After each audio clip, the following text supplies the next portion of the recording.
কক্সবাজার সনাতন ধর্মের কেন্দ্রীয় মহাশ্মশান নির্মাণ হাজর শুভ উদ্বোধন করে কক্সবাজার পৌরসভার মেয়র মুজিবুর রহমান।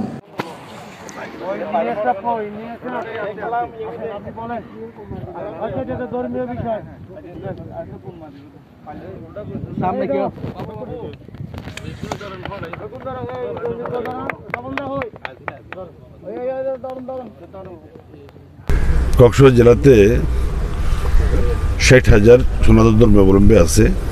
শহর ঘিরে তারা এখানে অবস্থান করে। আমরা যৌথভাবে এখানে বসবাস করি, হিন্দু, বৌদ্ধ, খ্রিস্টান, মুসলমান। আমরা যৌথভাবে এখানে বসবাস করি, একে অপরের ভালো মন্দ আমরা দেখাশোনা করি। আর একমাত্র শহর, পর্যটন শহর। এই শহরে প্রতিনিয়ত প্রতি মুহূর্তে অনেক মেহমান আসে, পর্যটক। তো তাদেরকে আমরা সেবা দিই। তো এখানে এই শ্মশানটা অত্যন্ত গুরুত্বপূর্ণ, অত্যন্ত দরকারি। সনাতন ধর্মের অনেক দূর থেকে তারা এখানে নিয়ে আসে, তারা এখানে সমাধি করে। তো তাদের সমাধি করার জন্য তারা ইচ্ছা পোষণ করেছে সকলেই যে এখানে একটা ভালো এই কালী মন্দির দরকার, একটা চুল্লি দরকার। আমাদের প্রশাসনের সবাই, আমাদের স্থানীয় সরকার সচিব, হেলাল সাহেব, উন্নয়ন কর্তৃপক্ষের চেয়ারম্যান, জেলা পরিষদের চেয়ারম্যান, জেলা প্রশাসক, আমরা সকলে যৌথভাবে উদ্যোগ নিয়ে এই কাজটাকে সুন্দর এবং দৃষ্টান্ত করার জন্য আমরা দায়িত্ব নিয়েছি। আমরা সেভাবে আমরা প্রকৌশলী, আমাদের অর্থ বরাদ্দ এবং তাদের কমিউনিটির সকলকে আমরা দায়িত্ব দিয়ে এই কাজটা করার জন্য। আপনি বলতে চাচ্ছেন একটা আধুনিক শ্মশান হবে? আধুনিক শ্মশান হবে। আমি এখানে কত বাজেট আপনাদের এটার জন্য? আমাদের বাজেট মিনিমাম 50 লক্ষ টাকা। 50 লক্ষ টাকা। তার মধ্যে পৌরসভার কত? পৌরসভার আমরা আপাতত 15 লক্ষ টাকা আমরা বরাদ্দ দিয়েছি। তো এর কতদিন সময় লাগবে এটা শেষ করতে? সর্বোচ্চ সবগুলো শেষ করতে 6টা মাস লাগবে। 6 মাস। 6 মাসের মধ্যে এই কাজটা আমরা দৃষ্টিনন্দন দেখতে পাবেন। ধন্যবাদ। এই জায়গাটা হচ্ছে পুরনো চুল্লিটা হবে।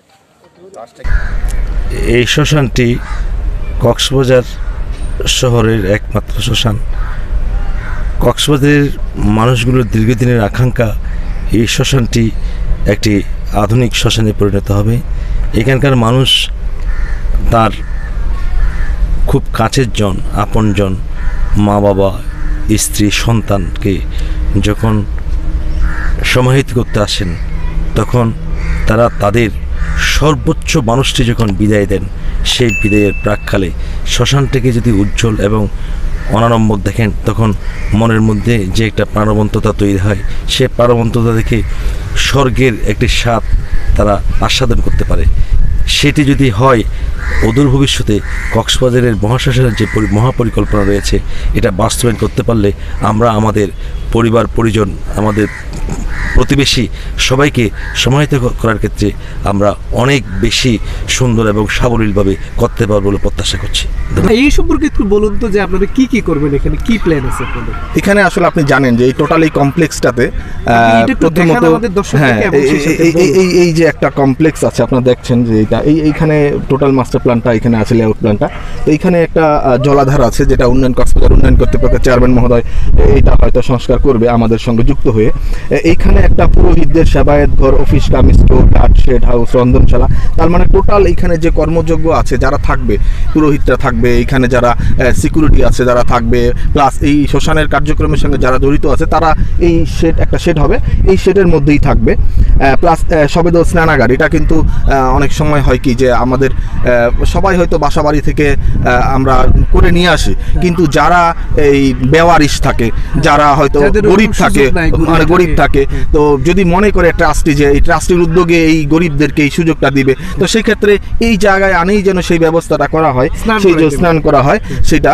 আর একটা বিষয় যে আমরা এখন যেটা হচ্ছে সেটা হচ্ছে, এখন শুধুমাত্র আপনারা দেখবেন যে অপ্রাপ্ত বয়স্কদের ওই পাশে সমাহিত করছে, প্রাপ্তবয়স্কদের পোড়ানো হচ্ছে, কিন্তু এখন পোড়ানোর বিষয়টা শুধুমাত্র কাঠের উপর নির্ভরশীল। তো আমরা যেহেতু ডিজিটাল বাংলাদেশ এগিয়ে যাচ্ছে, আমরা চাই যে এই জিনিসগুলো হয়তো গ্যাসে চলে আসুক বা বিদ্যুৎ দিয়ে আমরা এই ব্যবস্থাটা করব। সেটার জন্য উন্নত দেশে তাই হয়, কম সময়ের মধ্যে এই কাজটা করা হয়, পরিবেশ বান্ধব। তো আমরা সেই ব্যবস্থাটাও ওইখানে রেখেছি। রেখেছি। ধন্যবাদ আপনাকে।